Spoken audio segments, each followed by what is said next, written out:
إن الحمد لله نحمده ونستعينه ونستغفره ونعوذ بالله من شرور أنفسنا وسيئات أعمالنا من يهده الله فلا مضل له ومن يضلل فلا هادي له وأشهد أن لا إله إلا الله وحده لا شريك له وأشهد أن محمدا عبده ورسوله أما بعد فإن خير الحديث كتاب الله وخير الهدي هدي محمد صلى الله عليه وسلم وشر الأمور محدثاتها وكل محدثة بدعة وكل بدعة ضلالة وكل ضلالة في النار.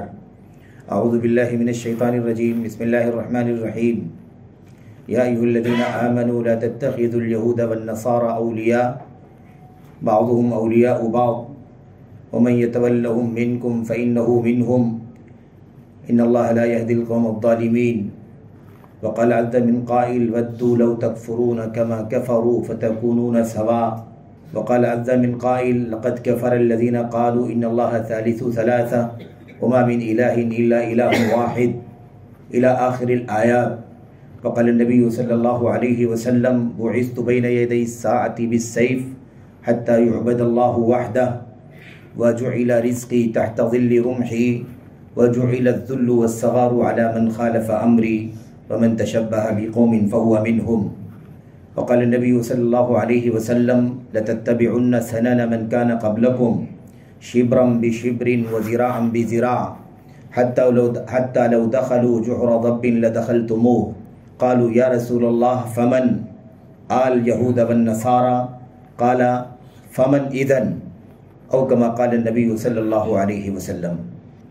برادران اسلام، دینی اور ملی بھائیوں، نوجوان دوستوں، احباب اور بزرگوں، قابل احترام ماں اور بہنوں، عزیز بچوں، اللہ تبارک و تعالیٰ نے ہمیں اور آپ کو جو دین عطا فرمایا ہے، اس دین کے سلسلے میں سب سے زیادہ اہم اور بنیادی بات جو ہم کو، آپ کو اور تمام اہل اسلام کو معلوم ہونی چاہیے، معلوم رہنی چاہیے، اور ہمہ وقت ہر پل اپنے ذہنوں میں جس بات کو سب سے زیادہ زندہ اور تازہ رکھنا چاہیے اور اس کا احساس اپنے ایمان و عقیدے میں، اپنے عمل میں، اپنے معاملات اور سلوک میں، اپنے ذہن و دماغ میں، اپنی تہذیب اور اپنی کلچر میں سب سے زیادہ جس چیز کو محسوس کرنا چاہیے اور اس کی غیرت رکھنی چاہیے وہ یہ ہے کہ اسلام جب آیا تھا، اس کی آمد جب ہوئی ہے، تو اس وقت دنیا کے حالات کیا تھے؟ کیا حالات تھے؟ کون سے ادیان تھے؟ کون سے مذاہب تھے؟ دنیا میں کس قدر ظلم، زیادتی، انارکی، بدعقیدگی، شرک، کفر اور اس طرح سے بد اخلاقی، بد کرداری، بد تہذیبی وغیرہ دنیا کے اندر عام تھی. اس ماحول میں اسلام آیا اور اسلام نے ان میں سے بیشتر چیزوں کو اپنی آمد کے بعد ختم کر دیا، مٹا دیا. اسلام سے پہلے کی اس حالت کو ہم جاہلیت کے نام سے جانتے ہیں. قرآن کریم کی آیتوں میں بھی جاہلیت کا لفظ آیا ہوا ہے، نبی کریم صلی اللہ علیہ وسلم کی احادیث میں بھی جاہلیت کا لفظ آیا ہوا ہے، اور جو پس منظر ہے، جو اس کا انداز ہے، جو اس کا سیاق اور سباق ہے، وہ یہ ہے افا حکم الجاہلیت یبغون. کیا یہ لوگ جاہلیت کا فیصلہ چاہتے ہیں؟ ومن احسن من اللہ حکما لقوم یوقنون. اللہ تبارک و تعالی سے زیادہ اچھا اور بہتر فیصلے والا کون ہو سکتا ہے؟ ان لوگوں کے لیے جو یقین کرتے ہو، جانتے ہو، ایمان رکھتے ہو. ایسے ہی اللہ کے نبی علیہ السلام نے فرمایا کہ کچھ چیزیں ایسی ہیں جسے میری امت کے بعض لوگ نہیں چھوڑیں گے. اربع من الجاہلیت لا یترکونہن. 4 چیزیں جاہلیت کی ایسی ہیں جنہیں میری امت کے کچھ لوگ پکڑے رہیں گے، اس پر قائم رہیں گے، اسے چھوڑیں گے نہیں. تو بہرحال اسلام جب آیا ہے تو وہ جاہلیت کو ختم کرنے کے لیے آیا، جاہلیت کو مٹانے کے لیے آیا. مجموعی طور پر جاہلیت کسے ہم کہتے ہیں؟ اس وقت نبی کریم صلی اللہ علیہ وسلم پر جب قرآن کا نزول شروع ہوا اور آپ علیہ السلام پر آپ کے سر پر نبوت اور رسالت کا تاج رکھا گیا، اس وقت دنیا کے جو حالات تھے، ان حالات میں اہل کتاب یہود و نصارہ تھے یا عرب کے مشرکین تھے، اور ان کا تذکرہ قرآن کریم میں اللہ تبارک و تعالیٰ نے کیا ہے. اہل کتاب یہود نصارہ یہ تھے کیونکہ ظاہر ہے کہ یہ لوگ بنی اسرائیل سے تعلق رکھتے ہیں اور انہی کے انبیاء علیہ السلام کے امتی کہلاتے ہیں، حضرت موسیٰ اور عیسیٰ علیہ السلام. یہ لوگ موجود تھے، اور اسی طرح سے عرب کے لوگ تھے جنہوں نے حضرت ابراہیم خلیل اللہ علیہ السلام کا دین توحید، ایسی حضرت اسماعیل ذبیح اللہ علیہ السلام کا کیا جو دین تھا، توحید کا دین، وحدانیت کا دین اللہ تبارک و تعالیٰ کی، اسے بگاڑ لیا تھا اور اپنی ہوس اور خواہشات کے مطابق بہت کچھ عقائد انہوں نے بنا لیے تھے، بڑی بڑی بدعات دین ابراہیم کے اندر انہوں نے وجود میں ایجاد کر لیا تھا۔ یہ ان کی صورتحال تھی، ان کا ماحول تھا۔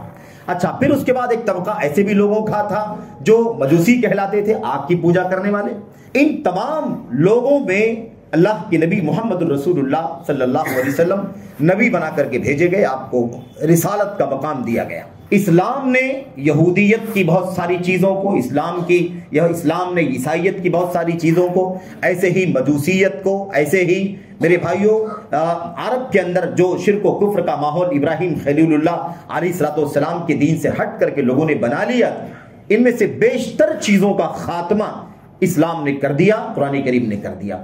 چند چیزیں جو اسلام کے مزاج کے موافق تھیں وہ رہ گئی باقی، اور اس کی دلیلیں وہی ہے کہ ہم قرآن کریم کے اندر اور نبی کریم صلی اللہ علیہ وسلم کی سنتوں کے اندر دیکھیں کہ کون سی چیزیں ہیں جسے اسلام نے باقی رکھا ہے اور کون سی چیزیں ہیں جسے اسلام نے ختم کر دیا ہے۔ اصول بتا دیے ہیں، ضابطے بتا دیے ہیں، اور اس کے مطابق ہمیں اور آپ کو عمل کرنا چاہیے، ہماری اور آپ کی ذمہ داری ہے۔ تو سب سے بنیادی مسئلہ ہے کہ ہم یہ سمجھیں کہ ہم کون ہیں، اسلام کیا ہے، اسلام کس پیغام کو دنیا میں عام کرنے کے لیے آیا ہے۔ خلط ملط لے کر کے اسلام چلنے کا عادی نہیں ہے، اسلام ایک امتیاز لے کر کے آیا ہے، اسلام غالب ہونے کے لیے آیا ہے۔ اسلام جب آیا ہے تو اپنے سے پہلے سارے ادیان کو مٹا دیا ہے اسلام۔ قرآن کریم آیا تو قرآن کریم کو اللہ نے مہیمن کہا، یعنی پچھلی تمام کتابوں پر غالب ہونے والی کتاب، ان کے اوپر حاکم ہونے والی کتاب۔ تو اللہ تبارک و تعالیٰ کا یہ دین اسلام ساری مذاہب سے الگ تھلگ ہے، سارے مذاہب سے ایک امتیازی دین ہے۔ اس کے اندر اللہ تبارک و تعالیٰ نے یہ خصوصیت رکھی ہے کہ اسلام نے اپنی آمد کے بعد سارے پچھلے ادیان کو، مذاہب کو، اور یہ وہ ادیان جنہیں اللہ تبارک و تعالیٰ نے کسی دور میں اتارا تھا، نبی بھیجا تھا، کتابیں نازل فرمائی تھیں، شریعت کے احکام اتارے تھے، آسمانی ادیان جنہیں کہا جاتا ہے، قرآن نے، اسلام نے اپنی آمد کے بعد اس کو بھی مٹا دیا، اسے بھی ختم کر دیا، بلکہ اسے کفر گردانا، وہ کفر ہے۔ اب اسلام کی آمد کے بعد وہ سب کفر ہو چکے ہیں۔ اگر ہم عیسائیت پر چل کر کے اسی پر قائم رہ کر کے سوچے کہ جنت مل جائے گی، نہیں مل سکتی۔ یہودیت کی راہ پر چل کر کے اپنے آپ کو جنتی بنانا چاہے تو ہم جنت نہیں پا سکتے، کیونکہ اسلام کی آمد کے بعد وہ سب کفر ہو چکا ہے۔ اس لیے سب سے بنیادی چیز ہمیں یہ جاننا ہے کہ اسلام ایک امتیازی دین ہے، اسلام ایک عظمت والا دین ہے۔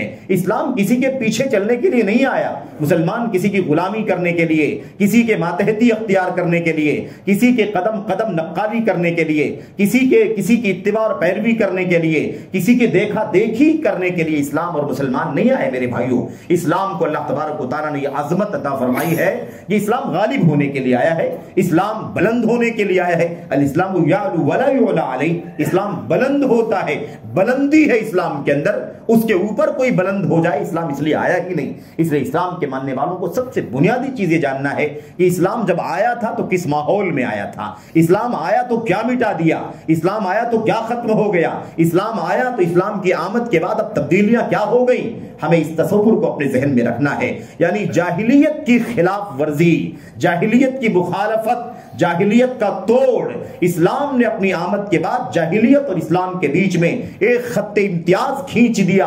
اب اس کے درمیان کوئی تال میل نہیں ہو سکتا۔ اسلام اس لیے آیا ہے، مسلمانوں کو اپنے اسلام پر اپنی عظمت کا احساس کرنے کی ضرورت ہے کہ اسلام کس لیے آیا ہے۔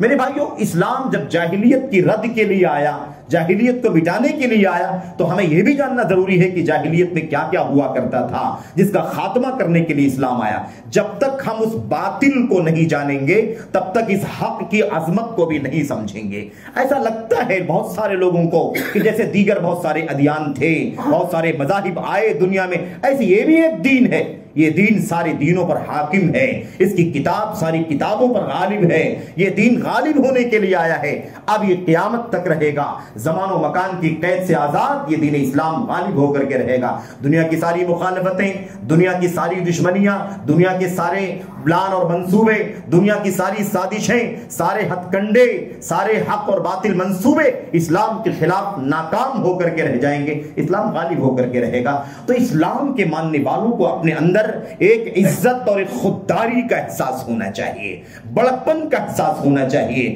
ہم اس لیے نہیں آئے ہیں کہ کسی کے پیچھے رہیں گے، یہ ہمیں سوچنے کی ضرورت ہے۔ کوئی ایسا نقطہ زندگی کے کسی بھی موڑ پر، کسی بھی گوشے میں ایسا ہمیں نہیں ملے گا کہ اس میں رہنمائی اسلام ہماری نہ کرتا ہو۔ وہ جھوٹے دعوے ہیں، وہ باطل دعوے ہیں، وہ ناحق باتیں ہیں جو بہت سارے لوگوں نے کہی ہے، بعض مولویوں نے بھی کہی ہیں کہ اسلام 21ویں صدی عیسوی میں 21ویں صدی میں انسانیت کی صحیح رہنمائی نہیں کر پا رہا ہے، یا سیرت رسول صلی اللہ علیہ وسلم، نبی کریم صلی اللہ علیہ وسلم کی زندگی اس نئے دور کی رہنمائی نہیں کر پا رہی ہے۔ اب اس دور کی صحیح کامیابی کے لیے، اس دور کے لوگوں کو صحیح کامیابی کی راہ دکھانے کے لیے عیسائی ماڈل لانے کی ضرورت ہے یا مسیحی ماڈل لانے کی ضرورت ہے۔ یہ نظریہ باطل نظریہ ہے، کفریہ عقیدہ ہے، کفریہ عقیدہ ہے۔ یہ اور بات ہے کہ مولویوں نے اس طرح کی باتیں کہی ہیں میرے بھائیوں۔ ابھی جلدی وحید الدین خان صاحب کی وفات ہوئی ہے، جن کو بہت بڑا مفکر مانا جاتا تھا۔ اس شخص نے دنیا کے لوگوں کے بیچ میں، مسلمانوں کے بیچ میں یہ گندا عقیدہ، یہ کفریہ عقیدہ پھیلانے کی کوشش کی کہ اس جدید دور کی رہنمائی اسلام نہیں کر پا رہا ہے، سیرت رسول صلی اللہ علیہ وسلم میں اس کی پوری کامیاب رہنمائی موجود نہیں ہے، اس لیے صحیح رہنمائی کے لیے ایک بار پھر ہمیں عیسائی اور مسیحی ماڈل کو نئے سرے سے لانچ کرنے کی، اس کو لانے کی ضرورت ہے۔ یہ کفریہ عقیدہ میرے بھائیو، اسلام جب آیا ہے تو اسلام نے مٹایا ہے پچھلے سارے دین کو۔ قرآن کریم کی آیتوں میں اللہ فرماتا ہے کہ کفار لقد کفر الذین قالوا ان اللہ ثالث ثلاثہ وما من الہ الا الہ واحد۔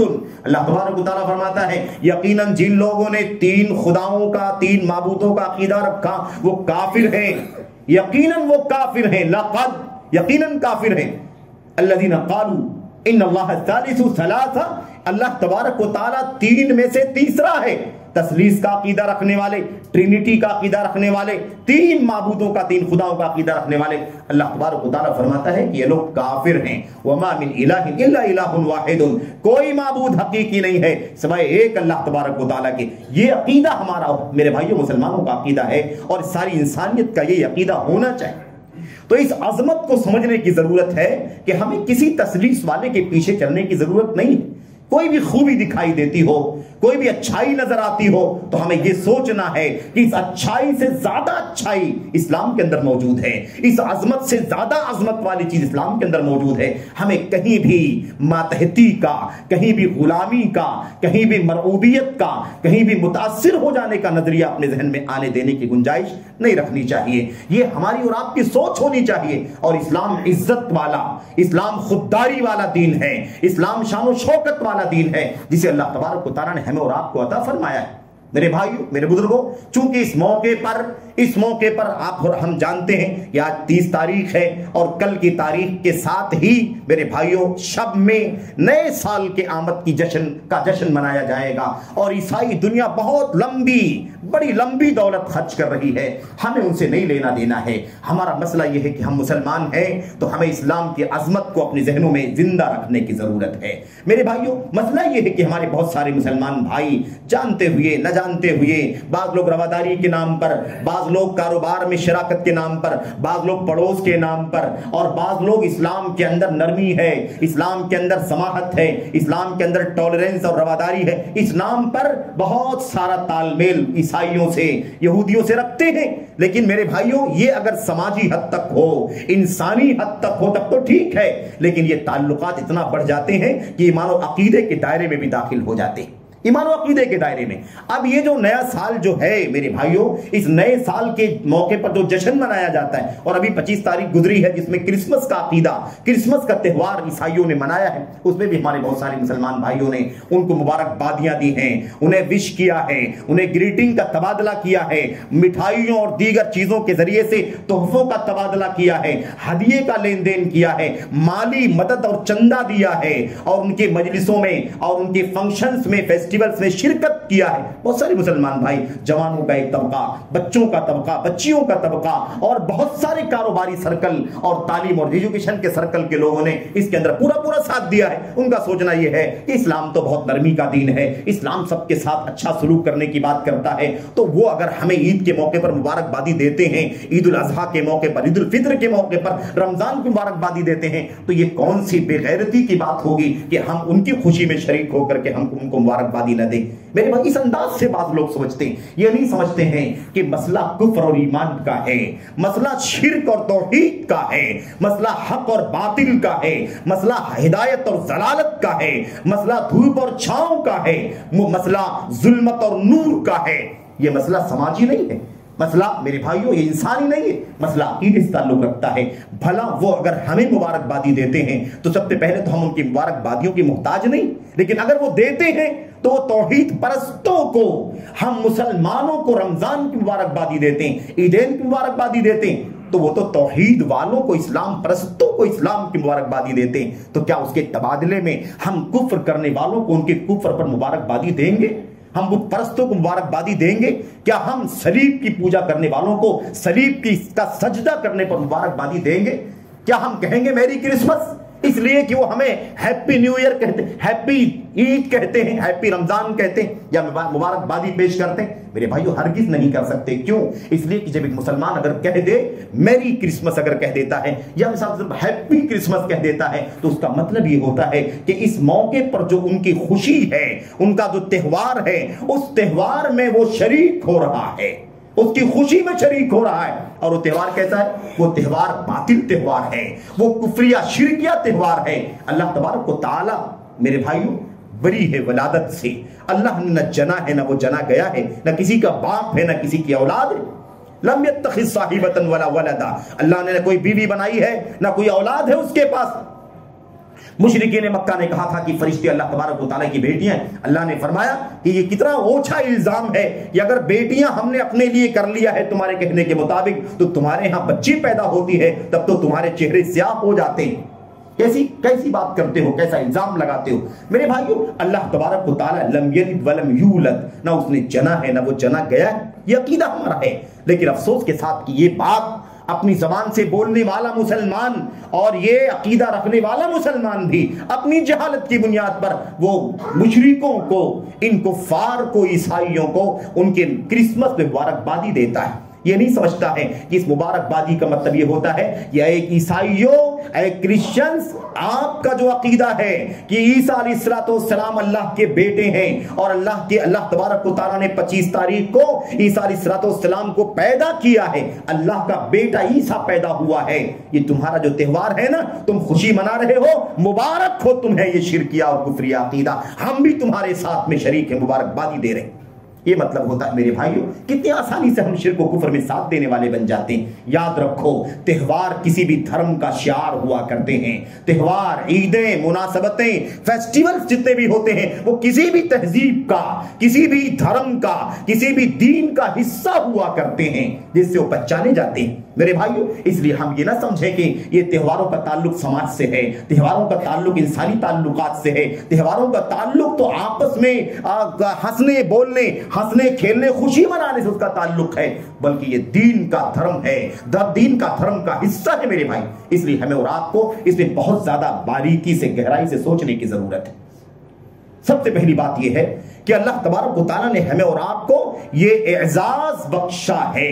اسلام کی آمد کے بعد سب کفر ہو چکا ہے، یہ لوگ کافر ہیں۔ لقد کفر الذین قالوا، اللہ تبارک و تعالیٰ نے قرآن کریم کے اندر سمجھایا کہ اب اسلام کی آمد کے بعد اسلام ہی مقبول ہے، ان الدین عند اللہ الاسلام ومن یبتغی غیر الاسلام دینا فلن یقبل منہ وهو فی الآخرۃ من الخاسرین. اسلام ہی اللہ تبارک و تعالیٰ کے ہاں معتبر ہے، مقبول ہے. اسلام کے سوا اگر کوئی دوسرا دھرم، کوئی دین تلاش کرے گا، اللہ فرماتا ہے قبول نہیں کیا جائے گا. اور جو اس عقیدے پر رہے گا، اسلام کے خلاف کسی دین کے ساتھ جڑے گا، وہ قیامت کے دن آخرت میں خسارہ اٹھانے والوں میں سے ہوگا. اتنی صراحت کے ساتھ اللہ کے نبی صلی اللہ علیہ وسلم نے فرمایا تھا، اللہ کے نبی نے فرمایا تھا لا يسمع بي احد من هذه الامه يهودي ولا نصراني ثم يموت ولم يؤمن بالذي ارسلت به الا كان من اصحاب النار. صحیح مسلم کی روایت میں اللہ کے نبی نے فرمایا جو بھی یہودی، جو بھی عیسائی جسے پتا چلے کہ میں نبی بنا کر کے بھیجا جا چکا ہوں، رسول بنا کر کے بھیجا جا چکا ہوں، اسے پتا چلے، وہ سنے کہ میں آ چکا ہوں دنیا کے اندر، اور وہ مجھ پر ایمان نہ لائے، یا جو کچھ مجھے دے کر کے اللہ نے بھیجا ہے کتاب پر، شریعت پر، اسلام پر، یہ جو لے کر کے میں آیا ہوں، اس پر وہ ایمان نہ لائے اور اس کی موت ہو جائے ایمان لائے بغیر، الا کان من اصحاب النار، وہ جہنمیوں میں سے ہوگا. ایک متفقہ عقیدہ ہے. ہم کس بنیاد پر عیسائیوں کو ان کی تہواروں میں مبارکبادی دے سکتے ہیں؟ اور میرے بھائیوں، اس کی حقیقت اگر آپ جاننا چاہیں تو اور تعجب کی بات ہوگی کہ خود عیسائیت کے اندر بھی یہ چیز موجود نہیں ہے. عیسائیت کے اندر بھی حضرت عیسیٰ کی ولادت پر جشن منانے کا عقیدہ موجود نہیں. یعنی اصل عیسائیت بائبل اور حضرت عیسیٰ کی سنت میں، علیہ السلام کی سنت میں خود میلاد مسیح کا تذکرہ موجود نہیں ہے. یعنی یہ چیز خود عیسائیت میں بدعت ہے. نئے سال کا جشن منانے کی بات ہو رہی ہے، عیسائیوں کے یہاں بلینز خرچ کیے جا رہے ہیں اس کام کے لیے، لیکن یہ چیز بھی عیسائیت کے یہاں بدعت، عیسائیت میں بدعت ہے. اس کا اسلام سے تعلق تو نہیں ہے، عیسائیت میں بھی یہ چیز بدعت ہے میرے بھائیوں. لیکن آپ مسلمان اس قدر اپنے دین پر چلنے کا دعویٰ کرنے کے ساتھ ساتھ آزاد ہو رہا ہے رواداری کے نام پر کہ وہ مشرکوں کے تہواروں میں بھی شریک ہو رہا ہے. میرے بھائیوں، افسوس کے ساتھ کہنا پڑتا ہے، اور یہ مسئلہ خطرناک ہے، اسے ہلکے میں نہیں لے سکتے ہم، اسے ہم ہلکے میں نہیں لے سکتے. یہ کفر و ایمان کا مسئلہ ہے. انسان اگر مبارکبادی دیتا ہے تو کفر کو مبارکبادی دیتا ہے. حرام کی بات ہے، مجلسوں میں شرکت کرنا حرام ہے. ان مجلسوں میں شراب کباب کا دور چلتا ہے، وہ بھی حرام ہے. ان مجلسوں کے اندر میرے بھائیوں ننگ و عار کا ماحول بنتا ہے، بدکاریوں کا ماحول بنتا ہے، وہ بھی حرام ہے. اختلاط مرد و زن ہے، وہ بھی حرام ہے. اس کے اندر شراب چلتی ہے، وہ بھی حرام. یہ ساری چیزیں حرام ہیں. لیکن ان سب سے بڑھ کر کے بڑا مسئلہ یہ ہے کہ ہم میرے بھائیوں اس عقیدے پر کہ یہ مشرکوں کا تہوار ہے، یہ کافروں کا تہوار ہے، یہ غیر مسلموں کا تہوار اور خوشی کا موقع ہے، ہم اس پر مبارکبادی دیتے ہیں. اللہ تبارک و تعالیٰ نے قرآن کریم میں ہم مسلمانوں کو اپنی عظمت بتلائی کہ اسلام کے ماننے والوں تمہارا مقام کتنا اونچا ہے. یا ایھا الذین آمنوا لا تتخذوا اليہود والنصارى اولیاء، اے ایمان والوں یہودیوں کو، عیسائیوں کو اپنا دوست نہ بناؤ، ان سے ولایت، محبت، دوستی نہ رکھو. یہ لوگ تمہارے دوست نہیں ہو سکتے ہیں، یہ آپس میں ایک دوسرے کے دوست ہیں. بعضهم اولیاء بعض، یہ لوگ آپس میں ایک دوسرے کے دوست، مددگار ہیں. یہودی عیسائی کا، عیسائی یہودی کا.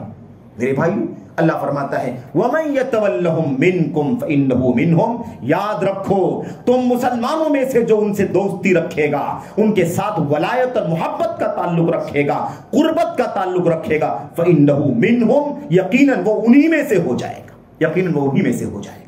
ان اللہ لا يهدي القوم الظالمین، اللہ تبارک و تعالیٰ ظالموں کو ہدایت نہیں دیتا، بد عملوں کو ہدایت نہیں دیتا، شرکیہ عقیدہ رکھنے والوں کو ہدایت نہیں دیتا. یہ ظلم کا 2-3 معنی جو ہے اس کا خلاصہ. تو میرے بھائیوں، اصل میں مسئلہ کیا ہے کہ یہ محبت کی نشانی ظاہری تعلق باطنی تعلق تک لے کر کے جاتا ہے، ظاہری تال میل دلی تال میل تک لے کر کے جاتا ہے، ظاہری قربت اندرونی قربت کا سبب بنتی ہے. یہ لازمی معنی ہے میرے بھائیوں. اور یہی وجہ ہے کہ ہمیں اسی لیے اپنے تشخص کے ساتھ، اپنی امتیاز کے ساتھ، اپنی خصوصیات کے ساتھ، اپنے اصل مقام کے ساتھ دنیا میں جینے کا حکم ہے. ہمیں چاہیے کہ ہم اس کا خیال کریں. قرآن کریم میں اللہ تبارک و تعالیٰ نے اس بات کو بھی سمجھایا، ان کی ذہنیت کیا ہے، ان کی سوچ کیا ہے. یہودی کیا سوچتا ہے، عیسائی کیا سوچتا ہے، مشرکین کیا سوچتے ہیں اسلام اور مسلمانوں کے بارے میں. ودو، منافقین کے بارے میں اللہ تبارک و تعالیٰ نے فرمایا. اور ظاہر کہ منافقین بھی اصل میں کفار ہیں، ظاہر میں ان کے ساتھ معاملہ مسلمانوں جیسا کیا جاتا ہے، کیونکہ ظاہر پر حکم لگانے کا ہمیں حکم دیا گیا ہے. وَدُّوا لَوْ تُدْهِنُوا فَيُدْهِنُونَ، یہ چاہتے ہیں کہ تم دین سے سمجھوتا کر لو تو یہ بھی تھوڑا سا سمجھوتا کر کے تمہارے ساتھ قریب قریب آ جائیں۔ مداہنت میرے بھائیوں یعنی اپنے عقائد سے، اپنی عبادات سے، اپنے دین کے امتیازات سے سمجھوتا کر لینا، اس میں کمزور ہو جانا، کچھ چیزوں کو نظر انداز کر دینا، یہ تم تھوڑا سا کر لو تو یہ بھی تھوڑا سا قریب آ جائیں گے تم سے طالب علم بنانے کے لیے۔ یہ ان کی سوچ ہے میرے بھائیوں۔ اللہ تبارک و تعالیٰ فرماتا ہے وَدُّوا لَوْ تَكْفُرُونَ كَمَا كَفَرُوا فَتَكُونُونَ سَوَاءً، یہ چاہتے ہیں، ان کی دلی چاہت ہے کہ اگر تم بھی کفر کرتے جیسے وہ کفر کر رہے ہیں تو تم دو کے دونوں برابر ہو جاتے، تم ساتھ ہو جاتے، وہ بھی کافر تم بھی کافر، وہ بھی مشرک تم بھی مشرک۔ اس طرح سے ان کا نظریہ ہے میرے وَلَن تَرْضَ عَنْكَ الْيَهُودُ وَلَا النَّصَارَىٰ حَتَّىٰ تَتَّبِعَ مِلَّتَهُمْ، یہ یہودی یہ عیسائی آپ سے کبھی خوش نہیں ہو سکتے جب تک کہ آپ ان کی ملت کی یعنی ان کے دین کی پیروی نہ کرنے لگے۔ یہ نظریہ یہ سوچ ہے۔ اور میرے بھائی مسلمانوں کا عیسائیت سے کتنا تعلق ہے، حضرت عیسیٰ علیہ السلام سے کتنا تعلق ہے، سمجھنے کی ضرورت ہے میرے بھائیوں۔ کتنا تعلق، ہمارا اتنا ہی تعلق ہے نا کہ ہم ایمان رکھیں، اجمالی طور پر ایمان رکھیں حضرت عیسیٰ علیہ السلام اللہ تبارک و تعالیٰ کے سچے رسول ہیں، اللہ کے بندے ہیں، اللہ کے بیٹے نہیں ہیں، اللہ کے بندے ہیں اور اس کے سچے رسول ہیں۔ اللہ نے تورات، اللہ نے ان کے اوپر انجیل اتاری اور وہ اپنے دور میں نبی بن کر کے آئے، اپنی قوم کو انہوں نے اللہ کی توحید کی دعوت دی اور اس کے بعد اللہ تبارک و تعالیٰ نے انہیں دنیا سے، زمین سے زندہ اٹھا لیا، ان کی موت نہیں ہوئی ہے، زندہ اٹھا لیے گئے ہیں۔ کل قیامت سے آمد سے پہلے ایک بڑی نشانی بن کر کے، 10 بڑی نشانیوں میں سے ایک بڑی نشانی بن کر کے وہ پھر دوبارہ تشریف لائیں گے، نزول فرمائیں گے، اتریں گے، منارہ شرقی دمشق کے اندر اتریں گے اور اس کے بعد حضرت محمد رسول اللہ صلی اللہ علیہ وسلم کی سنت کے مطابق زندگی گزاریں گے، اسلام کی پیروی کرتے ہوئے زندگی گزاریں گے۔ نبی کی حیثیت سے نہیں آئیں گے بلکہ نبی کی امتی کی حیثیت سے آئیں گے، کیونکہ نبی آخری نبی ہے محمد رسول اللہ صلی اللہ علیہ وسلم۔ اب نبوت کا سلسلہ ختم ہو چکا ہے، اس لیے جو بھی آئے گا وہ نبی کی حیثیت سے نہیں بلکہ امتی کی حیثیت سے آئے گا۔ ہمارا یہ ایمان ہونا چاہیے، بس اس کے سوا کچھ نہیں۔ ہمیں اس کی ڈیٹیل پر بھی ایمان نہیں لانا ہے، جو یہودیوں نے عیسائیوں نے بگاڑ دیا ہے اسے تو جانے دو، جو اصل بائبل کے اندر ہے، جو اصل کتاب اللہ تبارک و تعالیٰ نے اتاری ہے اس کی بھی باریک باریک مسائل پر ہمیں ایمان لانے کی ضرورت نہیں ہے۔ ہمیں اجمالی ایمان لانا ہے، اجمالی ایمان جو بھی اللہ تبارک و تعالیٰ نے بائبل میں اتارا ہے وہ سچ ہے، حق ہے، لوگوں نے بعد میں تحریف کر لیا ہے۔ حضرت عیسیٰ علیہ السلام کے بارے میں ہمارا یہ ایمان و عقیدہ ہونا چاہیے، بس اس کے سوا اور کیا ہے؟ عیسائیت کا نظریہ، یہودیت کا نظریہ، اسلام دشمنی، مسلمان دشمنی، پوری تاریخ اللہ تبارک و تعالیٰ نے قرآن کریم کے اندر بیان فرمائی۔ میرے بھائیوں ہم مسلمان کیسے بھلا سکتے ہیں کہ 200 سال تک صلیبی جنگیں ہوتی رہیں انہی عیسائیوں کے ذریعے سے 2 صدیوں تک، اور فلسطین کے اندر مسجد اقصی کے اندر ہزاروں مسلمانوں کا خون ان لوگوں نے بہایا ہے۔ ہم کیسے فراموش کر سکتے ہیں؟ اتنی آسانی سے فراموش کر دیں؟ چچنیا میں جو کچھ کیا ان لوگوں نے کیا، فلسطین میں میرے بھائیوں یہودیوں کو آباد کرنے والے، مسلمانوں کو کاٹنے والے یہی لوگ ہیں۔ یہی معاملہ کوسووا میں ہوا، یہی معاملہ چچنیا میں ہوا، یہی معاملہ دیگر ممالک کے اندر جہاں جہاں ہم اور آپ سنتے ہیں، سب میں انہی کا ہاتھ ہے۔ یعنی ماضی سے لے کر کے حاضر تک، آج تک عیسائیت کی سوچ، ان کی ذہنیت، اسلام دشمنی، مسلمان دشمنی ہم جانتے ہیں، لیکن اس کے باوجود عقیدے کے اندر بھی سمجھوتا کرنے کے لیے تیار ہو جاتے ہیں۔ کہتے کیسی بے غیرتی کی بات ہے کہ ہم مبارکبادی وہ دیتا ہے، ہم اسے کیسے نہ دیں؟ وہ دیتا ہے تو دے، ہم کفر کی مبارکبادی کیسے دے سکتے ہیں میرے بھائی؟ کفری عقیدہ ہے یہ۔ اور 31 کی بات ہو رہی ہے، یہ رات میں جب 12 بجتے ہیں 00 ہوتا ہے، جب دن بدل جاتا ہے میرے بھائی، بدلنے کا وقت آتا ہے، اس موقع پر اس وقت بھی کفری عقیدہ ان کے سامنے موجود ہوتا ہے۔ وہ جو کھانے سجا کر کے رکھتے ہیں فنکشن کے نام پر 31 کی نائٹ میں، میرے بھائی اس کے بارے میں عقیدہ ہوتا ہے کہ رب سبحانہ و تعالی نزول فرمائیں گے، رب نزول فرمائے گا، ان کھانوں میں برکت اتارے گا، اس کے بعد کھانے میں برکت ڈال کر کے واپس چلا جائے گا۔ کون آئے گا؟ عیسیٰ علیہ السلام آئیں گے۔ عیسیٰ کو رب کہنے والے یہ لوگ ہیں اور ہم ان کو مبارکبادی دیتے ہیں۔ اور اس کے علاوہ دسترخوان پر شراب چلتا ہے، میرے بھائیوں بے حیائیاں چلتی ہیں، بدکاریاں ہوتی ہیں ان راتوں میں۔ اللہ کے نبی محمد رسول اللہ صلی اللہ علیہ وسلم نے فرمایا تھا لا یحل لمؤمن یؤمن باللہ والیوم الآخر ان یجلس علی مائدۃ یدار علیہ الخمر۔ ایک مسلمان جس کا اللہ پر آخرت پر ایمان ہے، اس کے لیے حلال نہیں ہے کہ کسی ایسے دسترخوان پر بیٹھے جس کے اوپر شراب کا دور چلایا جاتا ہو۔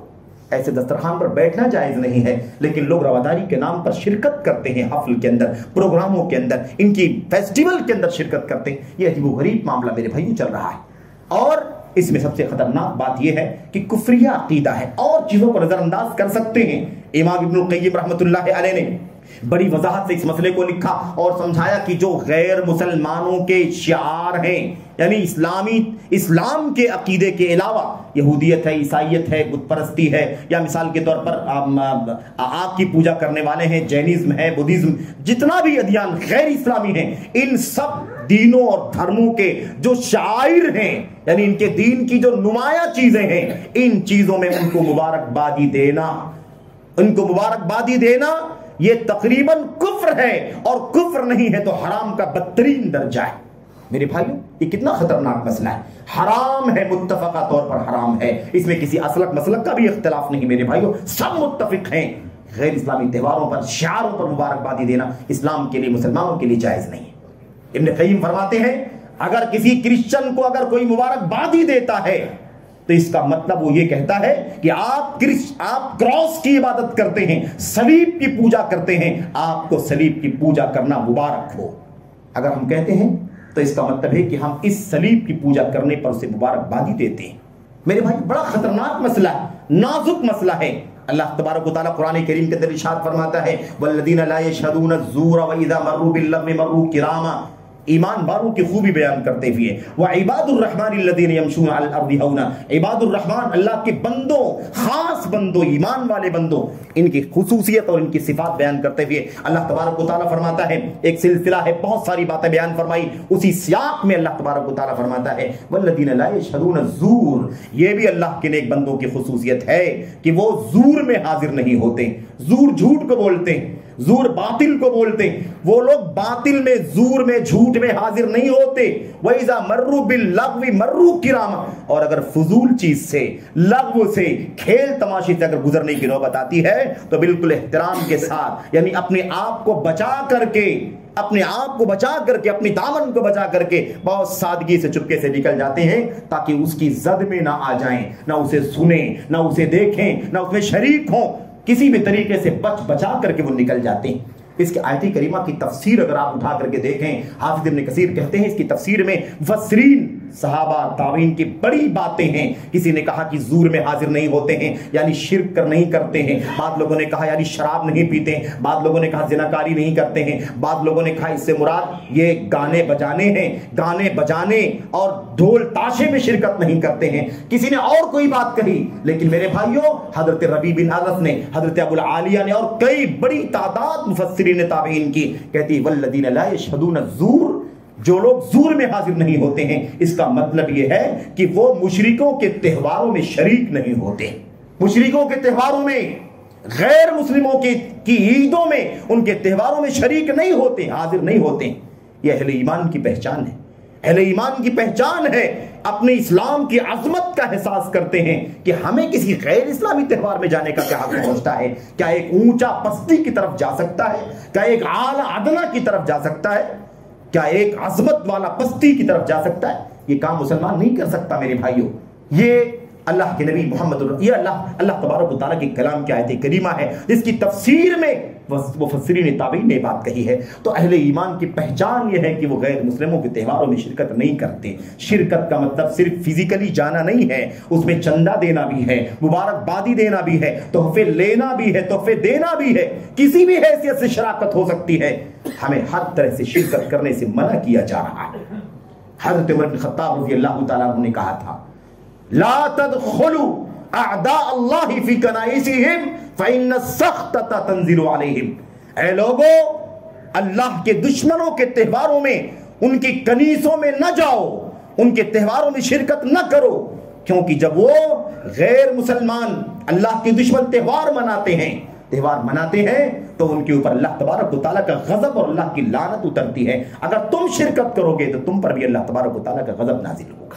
تو ہماری اور آپ کی ذمہ داری کیا ہے؟ ہماری اور آپ کی ذمہ داری ہے کہ ہم اسلام کو اپنی عظمت کا سب سے بڑا نشان سمجھیں. لا عز لنا الا بالاسلام. عمر بن خطاب رضی اللہ تعالیٰ عنہ نے کہا تھا ہمارے لیے عزت اگر کہیں ہے تو اسلام کے اندر ہے. اگر ہم نے اسلام سے باہر نکل کر کے کہیں عزت اور شان تلاش کرنا شروع کیا تو اللہ تبارک و تعالیٰ ہماری عزت کو ذلت میں بدل دے گا. ہم عظمت سے پستی میں چلے جائیں گے. یہ ہمارا حال ہو جائے گا. اس لیے ہماری اور آپ کی ذمہ داری ہے کہ ہم اسلام کو اپنی زندگیوں میں ایسے شامل اور داخل کریں, ایسے فالو کریں جس عظمت کے ساتھ اللہ نے ہمیں اسلام عطا فرمایا ہے. اسلام نے سب کا خاتمہ کر دیا ہے اور اب ہم کسی بھی طریقے سے اس کو زندہ کریں, اس کو پروپوز کریں, اس کو بڑھائیں یا اس کو میرے بھائی زندہ کرنے کی کوشش کریں, شرکت کرنے کی کوشش کریں تو یہ بہرحال اسلام کے خلاف, مسلمانوں کے خلاف ہے. یہ ہمارے لیے روا اور جائز نہیں. ہمیں چاہیے کہ ہم عظمت کی زندگی گزاریں, اعلیٰ بن کر کے رہیں. میرے بھائی لیظہرہ علی الدین کلہ, اسلام اس لیے آیا ہے تاکہ اللہ تبارک و تعالیٰ کا یہ دین سارے ادیان میں سب سے زیادہ غالب رہے, اونچا رہے. تو اللہ سے دعا ہے کہ اللہ تبارک و تعالیٰ ہمیں اور آپ کو اپنے دین کا امتیاز سمجھنے کی توفیق عطا فرمائے, عزت کے ساتھ سربلندی کے ساتھ جینے کی توفیق عطا فرمائے. اللہ تبارک و تعالیٰ ہمیں کسی کی ماتحتی کرنے سے, کسی کے پیچھے چلنے سے, بروک ہونے سے بچنے کی توفیق عطا فرمائے. اللہ تبارک و تعالیٰ ہمیں اس بات کی توفیق دے کہ ہم گئے سے گئے, گزرے سے گزرے حالات میں اسلام کو اپنی عزت کا, سربلندی کا ذریعہ سمجھیں, اپنی شان کا سبب سمجھیں اور اسی احساس کے ساتھ, اسی عظمت کی سوچ کے ساتھ اللہ تبارک و تعالیٰ ہمیں جینے کی اور اسی اسلام پر موت کی توفیق عطا فرمائے. آمین رب العالمین. وصلی اللہ وسلم وبارک علی نبینا محمد وعلی آلہ وصحبہ اجمعین. السلام علیکم ورحمۃ اللہ.